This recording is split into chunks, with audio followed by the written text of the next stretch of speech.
पिछले लेक्चर में हम लोगों ने बात किया था national park, wild life sanctuary और बायोस्फीयर रिजर्व्स के बारे में।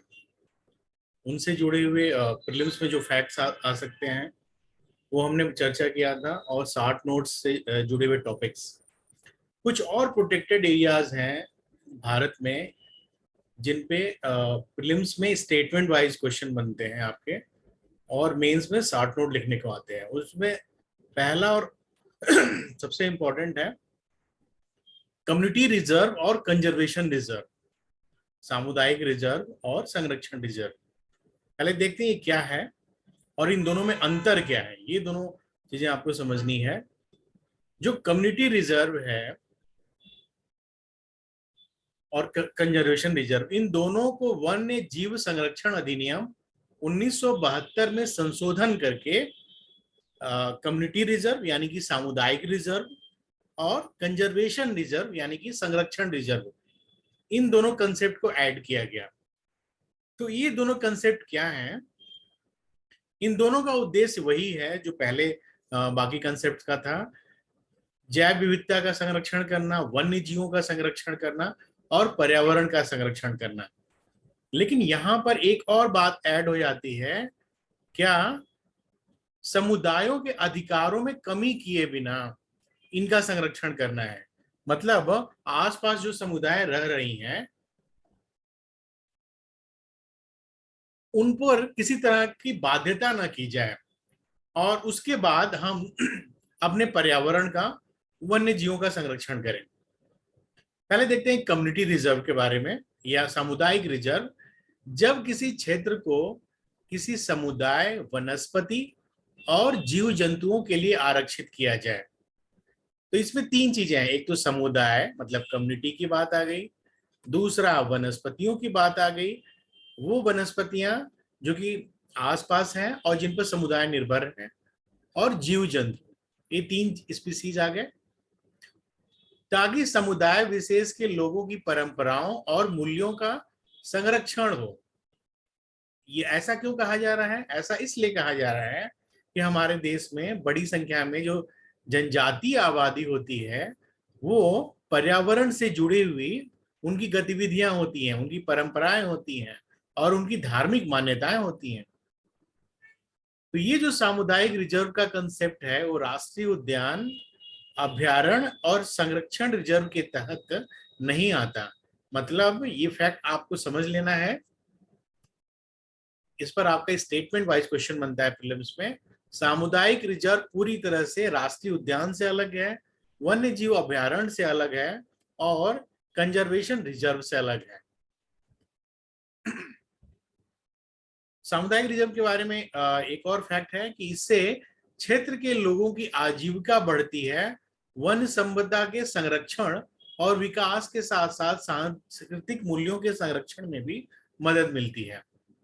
कि जब वो जगह कम्युनिटी रिजर्व या सामुदायिक रिजर्व के रूप में घोषित हो जाती है तो वहाँ की जो जनजातीय आबादी होती है, जो जनजातीय समाज होता है, वो बेखौफ होके और बिना किसी बाधा के अपने पारंपरिक मूल्यों को बढ़ावा देता है। तो जो एक तरह से उनके जो वन उपज हैं उनके खरीदार बढ़ते हैं। बहुत सारे ऐसे झारखंड में ऐसे जनजातीय समुदाय हैं जो लाख आधारित बहुत सारे उनके उत्पाद होते हैं जो बाजार में बड़े अच्छे मूल्यों में बिकते हैं। हाल के दिनों में जो अभी कोविड की समस्या आई थी तो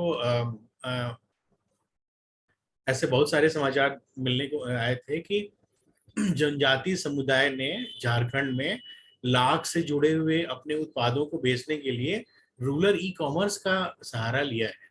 यानी कि वो भी आईसीटी टूल्स का इस्तेमाल कर रहे हैं, प्रौद्योगिकी का इस्तेमाल करके अपने पारंपरिक मूल्यों की रक्षा करते हुए अपने उत्पादों को बेच रहे हैं।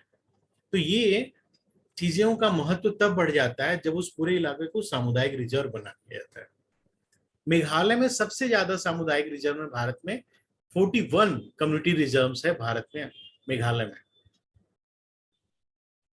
2019 में उत्तराखंड का पहला कम्युनिटी रिजर्व धारचूला की धारमा घाटी में स्थित जो विलेज है उसका नाम है बौन। बौन जो गांव है, बौन जो विलेज है, उसको उत्तराखंड का पहला कम्युनिटी रिजर्व बनाया गया था और ये देश का 46 कम्युनिटी रिजर्व बना। और इसके बाद गांव के लोग वन संसाधनों के संरक्षण में सक्रिय रूप से शामिल होते हैं और तय करते हैं कि वन उपज का किस तरह से और कितना उपयोग किया जाए। और ये जो गांव है बौन गांव, जो कि धारमा घाटी में स्थित है उत्तराखंड में, यहाँ पर दुर्लभ जड़ी बूटियां पाई जाती हैं, कस्तूरी पाई जाती है और इसके अलावा विभिन्न प्रकार के वन्य जीव और एक खास तरह की घास जिसे बुग्याल कहते हैं वो यहाँ पाई जाती है। तो आप देखिए कितना महत्व है सामुदायिक रिजर्व का। सामुदायिक रिजर्व के विपरीत संरक्षण रिजर्व की क्या खास बात है? संरक्षण रिजर्व यानी कि कंजर्वेशन रिजर्व में सरकार के स्वामित्व वाले वे इलाके आते हैं जो कि नेशनल पार्क और सैंक्चुरी से जुड़े होते हैं। तो आप ये दोनों अंतर अच्छी तरह से समझ लीजिए कि जो कम्युनिटी रिजर्व है उसमें राष्ट्रीय उद्यान अभ्यारण्य नहीं शामिल होते हैं, लेकिन संरक्षण रिजर्व में सरकार के स्वामित्व वाले इलाके आते हैं। और कौन से? राष्ट्रीय उद्यान और अभ्यारण्य आते हैं। भारत का जो पहला संरक्षण रिजर्व घोषित किया गया कुछ साल पहले वो है तिरुनवेली, तमिलनाडु में स्थित है। यह भारत का पहला संरक्षण रिजर्व है। आइए देखते हैं कि भारत में जो नेशनल पार्क हैं, वाइल्ड लाइफ सेंचुरीज हैं और विभिन्न प्रकार के प्रोटेक्टेड एरियाज हैं उनका परसेंटेज कवरेज कितना है। भारत में नेशनल पार्क की संख्या 103 है। ये साल 2017 तक का आंकड़ा था। नेशनल पार्क की संख्या 103 है और ये लगभग 1.23% कवर करता है भारत की धरती का। वाइल्ड लाइफ सेंचुरी की संख्या 537 है और ये लगभग 3.59% कवर करते हैं। कंजर्वेशन रिजर्व्स जो हैं इनकी संख्या 67 है और ये कवर करते हैं 1% से भी कम इलाके, मतलब 0.05%। 1% क्या क्या मतलब, ये 0.07% तो बहुत ही कम है, 0.07%। और कम्युनिटी रिजर्व इस समय भारत में 26 हो चुके हैं और इनका जो परसेंटेज कवरेज है हमारी धरती का, भारत का जो ज्योग्राफिकल रीजन है वो 0.001% है। और इस तरह टोटल प्रोटेक्टेड एरियाज इस समय 733 हैं जिनका कवरेज 4.89% है। तो इनका क्रम आपको याद रखना है कि किसका क्रम सबसे ज्यादा है और किसका क्रम सबसे कम है। वाइल्ड लाइफ सेंचुरी का सबसे ज्यादा है 3.59, सबसे कम है कम्युनिटी रिजर्व का और उससे थोड़ा सा ज्यादा है कंजर्वेशन रिजर्व का। ये प्रीलिम्स के फैक्ट्स के लिए इंपॉर्टेंट है। बढ़ते हुए क्रम में या घटते हुए क्रम में इनको व्यवस्थित करें। National park, wild life sanctuary, conservation reserve, community reserve और प्रोटेक्टेड एरियाज। आइए एक और इंपॉर्टेंट टॉपिक पर बात करते हैं, मैरीन प्रोटेक्टेड एरियाज क्या है।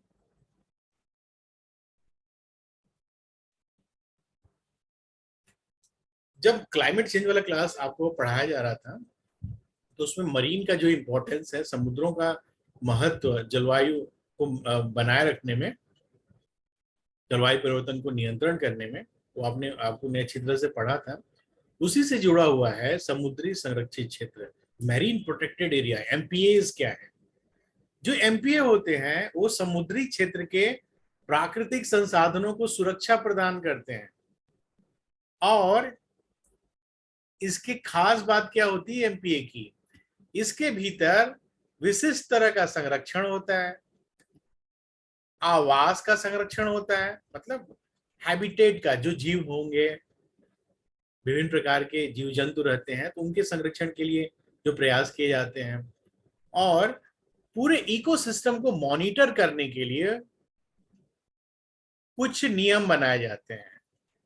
और ऐसे नियम बनाए जाते हैं जिससे वहां पे इकोसिस्टम सस्टेन हो।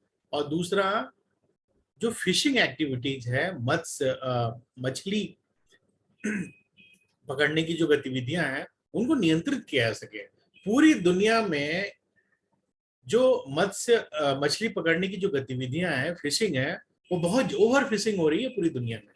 मतलब जो समुद्र की जो क्षमता है उससे बहुत ज्यादा क्षमता में मछली पकड़ने का काम हो रहा है। तो वो क्या करता है, आपके पूरे इकोसिस्टम को, पूरे समुद्री पारिस्थितिकी तंत्र को वो अव्यवस्थित कर देता है। तो ये काम करता है मरीन प्रोटेक्टेड एरियाज, एमपीएस करते हैं। अगर हम यूरोपियन यूरोपियन कमीशन के इस डेटा को की बात करें, तो मैरीन प्रोटेक्टेड एरियाज जो हैं वो बायोडाइवर्सिटी को कंजर्व करते हैं और आप मरीन से जुड़े हुए इकोसिस्टम को कंजर्व करते हैं। पूरी धरती पे जो ओशंस हैं, जो समुद्र हैं, वो धरती की सतह का 71% है। और धरती पे जो लाइवेबल स्पेस है, जहां पर जीवन संभव हो पाता है और जहां पर रहना संभव है, अनुकूल है, वो लगभग 97% है समुद्रों में।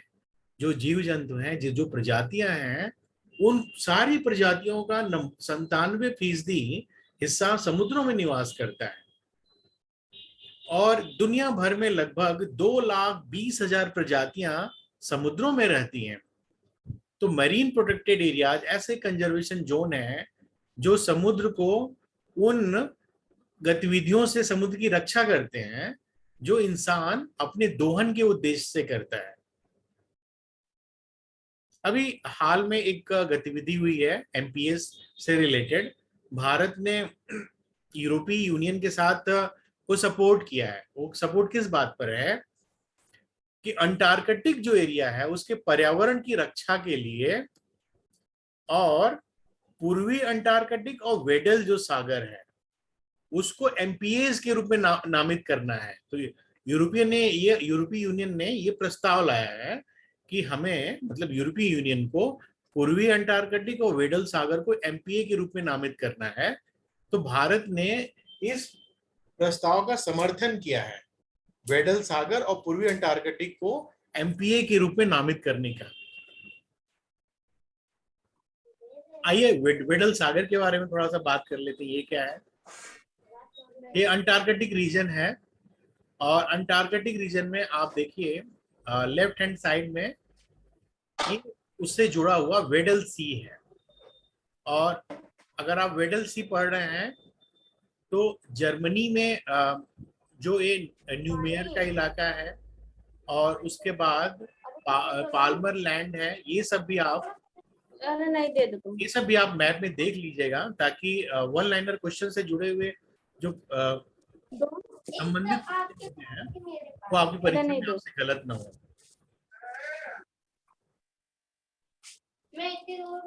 दे दो। एमपीए की जरूरत क्यों है?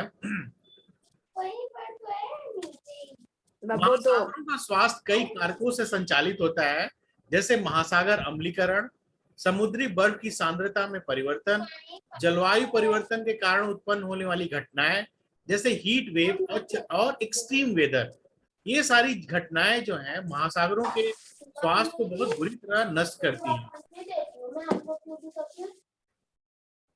तो इसकी वजह से एमपीए का महत्व काफी बढ़ जाता है।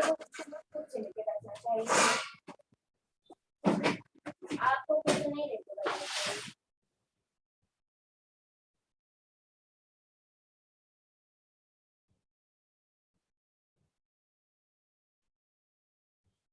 और इस तरह के जलवायु परिवर्तन मिलकर एमपीए के लिए खतरा पैदा करते हैं।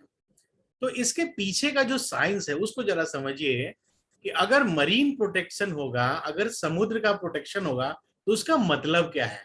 ये चित्र बड़ी अच्छी तरह से इस चीज को समझाता है। ज्यादा से ज्यादा मछलियां अगर होती हैं, छोटी मछलियां, उनसे बड़ी मछलियां, और ऐसे संबंधित स्पीसीज, ऐसी प्रजातियां जो कि मत्स्य श्रेणी में आती हैं। इसके अलावा और ज्यादा स्पीसीज जो कि उस पिरामिड का स्ट्रक्चर में शामिल होते हैं। और फिर उनमें जो एपेक्स प्रीडेटर हैं, जो एपेक्स जो सबसे शीर्ष पे मौजूद जो उपभोक्ता हैं, ये सारी चीजें मिलकर मरीन बनाती हैं।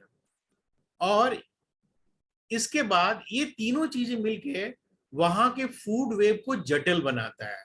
तो फूड वेब का जटिल होना क्या है, जितना फूड वेब या खाद्य जाल जटिल होगा उतना जीव के लिए सर्वाइवल आसान होगा, क्योंकि उसके लिए खाने की संभावनाएं, वो अगर एक मछली कई छोटी छोटी मछलियों को खाती है और उस छोटी छोटी मछलियों से जुड़ी हुई कई प्रजातियां हैं, तो उसकी सर्वाइवल की संभावना बढ़ जाएगी।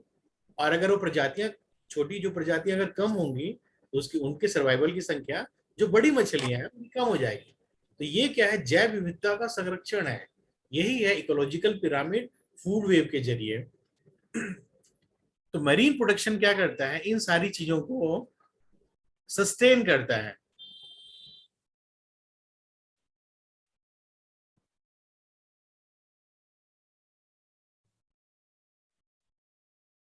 अगर हम वर्ल्ड वाइल्ड लाइफ फंड की बात करें, तो इसका डेटा बोलता है कि दुनिया भर में सिर्फ 4% से कम समुद्री एरियाज को, जो मरीन एरियाज हैं, उनको प्रोटेक्ट किया जा सका है।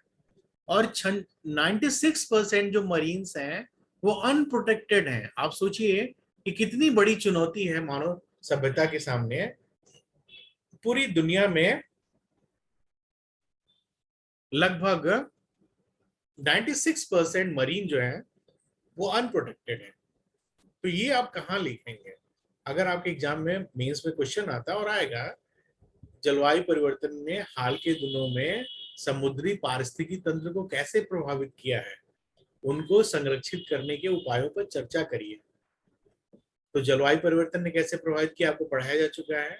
दूसरा उपाय क्या होंगे, तो एक उपाय मरीन प्रोटेक्टेड एरियाज होंगे, उनमें आप एक फैक्ट डालेंगे, अपने लिखेंगे इस बात को कि दुनिया भर में 4% से भी कम मरीन जो है, समुद्र जो है, वो प्रोटेक्टेड है, उनको संरक्षित किया गया है। और अभी भी 96% जो है वो अनप्रोटेक्टेड है। तो दुनिया वैश्विक समूहों को आगे आना चाहिए और मरीन को और समुद्रों को प्रोटेक्ट करना चाहिए, उनको संरक्षित करना चाहिए।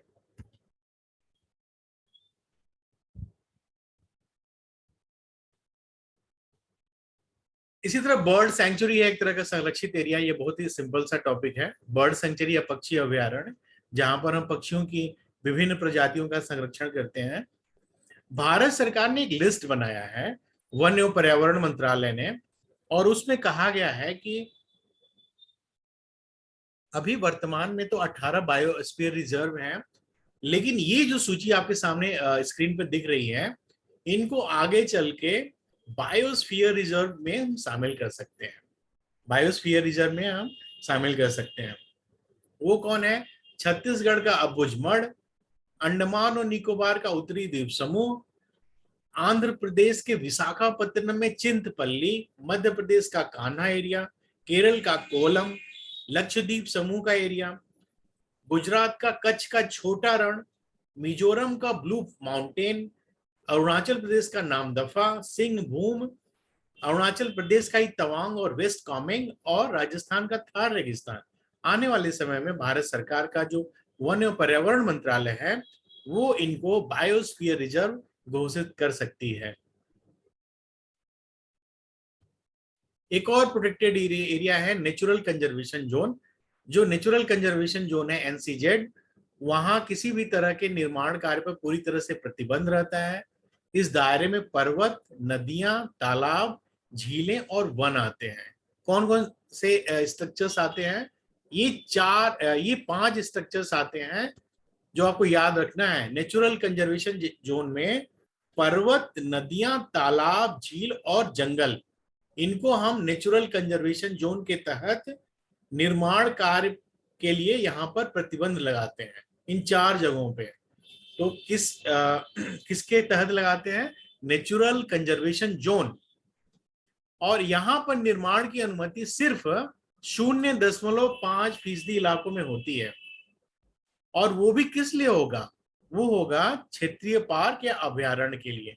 यहाँ पर किसी भी तरह की वाणिज्यिक, आवासीय, पर्यटन या रियल एस्टेट की गतिविधियां नहीं होंगी। तो यहाँ पे आपको 2 चीजें याद रखनी है, नेचुरल कंजर्वेशन जोन में कौन कौन से स्ट्रक्चर शामिल हैं और यहाँ पे कितनी फीसदी इलाके में निर्माण की अनुमति है। प्रोटेक्टेड स्पेशल एग्रीकल्चर जोन क्या है? संरक्षित विशेष कृषि क्षेत्र। तो इसी के तहत संरक्षित विशेष कृषि क्षेत्र के तहत तमिलनाडु में कावेरी डेल्टा क्षेत्र को ये PSAZ घोषित किया गया है। कावेरी डेल्टा का जो एरिया है वो अब क्या हो गया है? PSAZ, कावेरी डेल्टा का एरिया। और इस इलाके को धान का कटोरा भी कहते हैं। इसका उद्देश्य ये है कि ये जो ऐसे कृषि क्षेत्र के इलाके जहां पर कृषि की वो गतिविधियां, वो उत्पाद पूरे देश में और पूरी दुनिया में अपना एक स्थान रखते हैं, उनको बनाए रखना, उनको खास तौर पे बनाए रखना, और वहां पर दूसरी औद्योगिक जो गतिविधियां हैं, इंडस्ट्रियल एक्टिविटीज हैं, उनको रोकना। तो यहाँ पर ऑयल एक्सप्लोरेशन का काम प्राइवेट सेक्टर ने बहुत तेजी से अपने कदम बढ़ाने शुरू कर दिए थे। तो उनको रोका जाए, तो कैसे रोका गया? ऐसे ही रोका गया, प्रोटेक्टेड स्पेशल एग्रीकल्चर जोन। ऐसा जोन, ऐसा इलाका जहां पर स्पेशल एग्रीकल्चर का महत्व है, उनको प्रोटेक्ट किया जाए। और कावेरी डेल्टा के कौन कौन से इलाके PSAZ के तहत कवर किए गए हैं, ये भी आपको याद रखना है। याद तो होगा नहीं क्योंकि इसमें इतने सारे डिस्ट्रिक्ट्स हैं।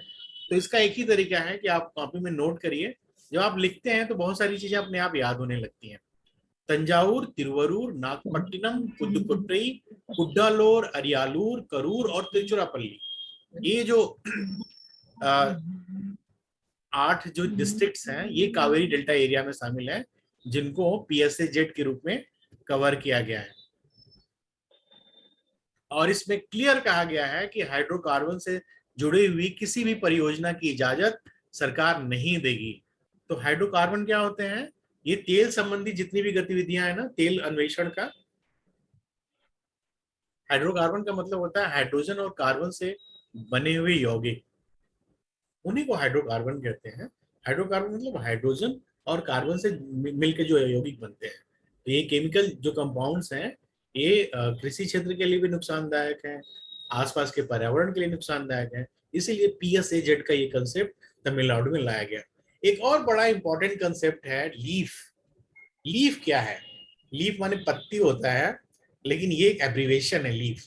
लीफ है lowering emissions by accelerating forest finance. Leaf copy में नोट करिए। लीफ क्या है? Lowering emissions by accelerating forest finance.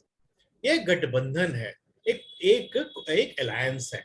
ये अलायंस कब बनाया गया था? लीडर्स समिट ऑन क्लाइमेट 2021 में हुआ था, पिछले साल। और वहीं पर लीफ गठबंधन की घोषणा हुई। यहां पर आपको दो चीजें याद रखनी है, लीफ क्या है और लीफ क्या करता है। तो लीफ क्या है मैंने बताया आपको, और क्या करता है? उष्णकटिबंधीय वनों की रक्षा करता है। उष्णकटिबंधीय वनों की रक्षा करता है। अमेरिकी इलाकों में, उत्तरी और दक्षिणी अमेरिका में उष्णकटिबंधीय वन पाए जाते हैं। और ये दुनिया का सबसे बड़ा पब्लिक प्राइवेट पार्टनरशिप का एक उदाहरण है। और इसके तहत 1 अरब अमेरिकी डॉलर जुटाने का लक्ष्य रखा गया है। आपको पता है कि जो उष्णकटिबंधीय वन होते हैं वो कार्बन सिंक के रूप में काम करते हैं, मतलब वो कार्बन अवशोषण करते हैं।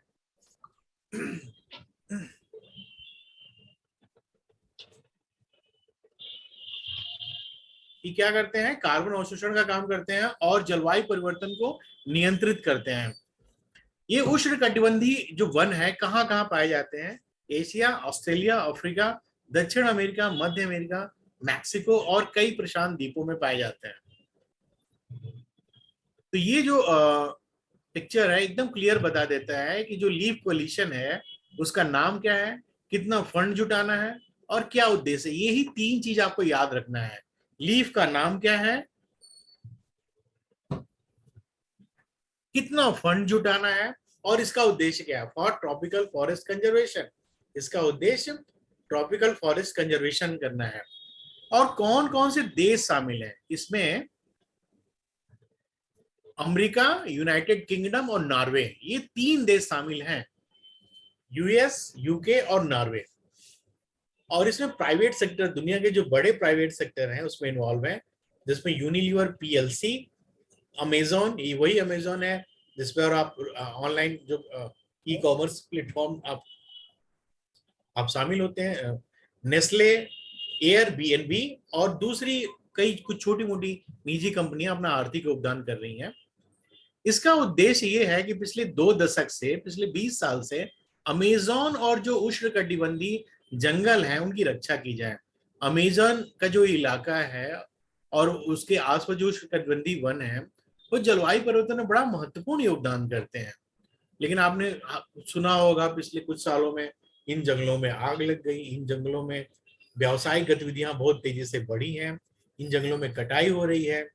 जहां भी मानव का हस्तक्षेप होता है वहां वो हम पर्यावरण को नष्ट करते हैं और जलवायु परिवर्तन में योगदान करते हैं। तो होता क्या है, वो हमारा ही नुकसान करता है, हमारे अस्तित्व के लिए खतरा पैदा करता है। तो ये जो लीफ गठबंधन है बड़ा महत्वपूर्ण है। लीफ पर आपके एग्जाम में 60 नोट लिखने को आ सकता है। इस पर एक 60 नोट लिख के मुझे दिखाइएगा। जो लीफ है इसके अगर आप 60 नोट लिखते हैं तो लास्ट में जरूर लिखेगा ये रेड प्लस उद्देश्यों को प्राप्त करने और ग्रीन हाउस गैसों के उत्सर्जन को कम करने की दिशा में एक महत्वपूर्ण कदम है। रेड प्लस क्या आपको बताया गया है, रेड और रेड प्लस। अगर नहीं इसमें याद आ रहा है जाके वीडियो देखिएगा, वो चैनल पे मेरे पड़ा हुआ है। एक और इंपॉर्टेंट कंसेप्ट है blue flag certificate. Blue flag certificate क्या है? ये एक इको टूरिज्म मॉडल है। इको टूरिज्म मॉडल का मतलब आप टूरिज्म को भी सपोर्ट करें और इको को भी सपोर्ट करें। इको का मतलब इन्वायरमेंट, पर्यावरण। आप पर्यावरण की भी रक्षा की बात करें और टूरिज्म का सपोर्ट करके वहां पर जो इंसान है उनकी आय में, उनके जीवन स्तर में बढ़ोतरी करें। तो ब्लू फ्लैग जो प्रमाण पत्र है, ब्लू फ्लैग सर्टिफिकेट है, वह इसी की बात करता है जिसका उद्देश्य या इस इको टूरिज्म मॉडल का उद्देश्य समुद्र तट पर आने वाले जो पर्यटक हैं या समुद्र तट के संरक्षण को प्रोत्साहित करके उस इलाके के बारे में एक ब्यौरा प्रदान करना। तो थोड़ा और बात करते हैं ये क्या है।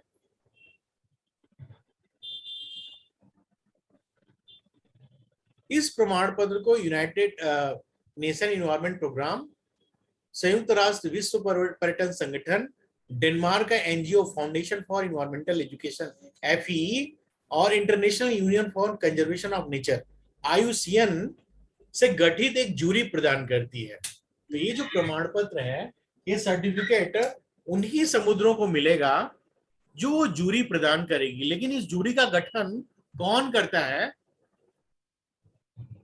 वो आपको याद रखना जरूरी है। ये जो 5 संस्थान है, ये 5 संस्थान मिलकर उस जूरी का गठन करते हैं।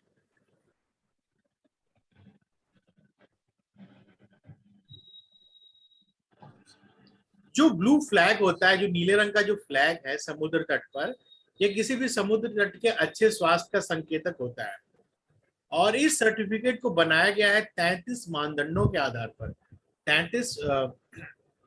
33 नॉर्म्स बनाए गए हैं और इन 33 मानदंडों को 4 टॉपिक्स में डिवाइड किया गया है। तो 4 टॉपिक्स क्या हैं? ये 4 टॉपिक्स हैं जो आपको याद रखना है। पर्यावरण, शिक्षा और सूचना, नहाने के पानी की गुणवत्ता, पर्यावरण प्रबंधन, समुद्र तटों पर संरक्षण और सुरक्षा सेवाएं। यानी कि पर्यावरण से जुड़ी हुई कितनी शिक्षा और सूचना लोगों तक मिली हुई है, जो वहां पे स्नान का जो पानी है उसकी गुणवत्ता कैसी है, वहां के पर्यावरण का प्रबंधन कैसा है और वहां के समुद्र तट के इलाकों पर संरक्षण की गतिविधियां कैसी हैं। तो ये सारी ये जो 4 जो टॉपिक्स हैं मिलकर ब्लू फ्लैग सर्टिफिकेट हासिल करने में मदद करते हैं। जिन समुद्र तटों के पास ब्लू फ्लैग प्रमाण पत्र होता है वो दुनिया के सबसे स्वच्छ समुद्र तट माने जाते हैं। और भारत ने ब्लू फ्लैग सर्टिफिकेट की तरह एक और अपना खुद का एक eco level beach environment and aesthetics management services शुरू किया है। मतलब भारत का अपना ये ब्लू फ्लैग सर्टिफिकेशन है एक तरह का। तो ब्लू फ्लैग सर्टिफिकेशन की जो डिफिनीशन है वही बीम्स की डिफिनीशन है। ये जो बीम्स है ना, beach environment and aesthetics management services,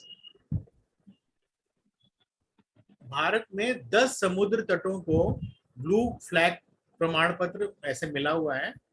कौन वो 10 समुद्र तट हैं? ये हैं गुजरात का शिवराजपुर, महाराष्ट्र का भोगावे, दीव का घोघाला, गोवा का मिरामार, कर्नाटक का कासरकोड का इलाका, पुदुचेरी का ईडन, तमिलनाडु का महाबलीपुरम, आंध्र प्रदेश का रसकोंडा, उड़ीसा का गोल्डन बीच और अंडमान निकोबार का राधानगर बीच।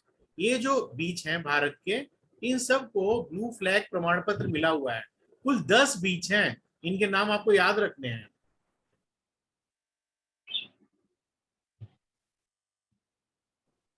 सॉरी, 10 बीच हैं, लेकिन भारत सरकार ने 12 बीच सेलेक्ट किए हैं ब्लू फ्लैग सर्टिफिकेशन के लिए। और जापान और साउथ कोरिया जो हैं, भारत के अलावा ऐसे देश हैं जिनके पास ब्लू फ्लैग बीचेज हैं, जिनके समुद्र तटों को ब्लू फ्लैग का प्रमाण पत्र मिला हुआ है। दुनिया में सबसे ज्यादा जो ब्लू फ्लैग सर्टिफिकेट मिला हुआ है जहां के समुद्र तट को, वो है स्पेन का इलाका। वहां पर 566 समुद्री तट के इलाकों को ब्लू फ्लैग मिले हुए हैं। उसके बाद ग्रीस और फ्रांस, स्पेन, ग्रीस और फ्रांस, ये सबसे ज्यादा संख्या में ब्लू फ्लैग सर्टिफिकेट पाने वाले इलाके हैं। भारत में सरकार ने 12 समुद्र तटों का नामांकन किया है जिनको ब्लू फ्लैग दिया जाए, और 10 को मिल चुका है।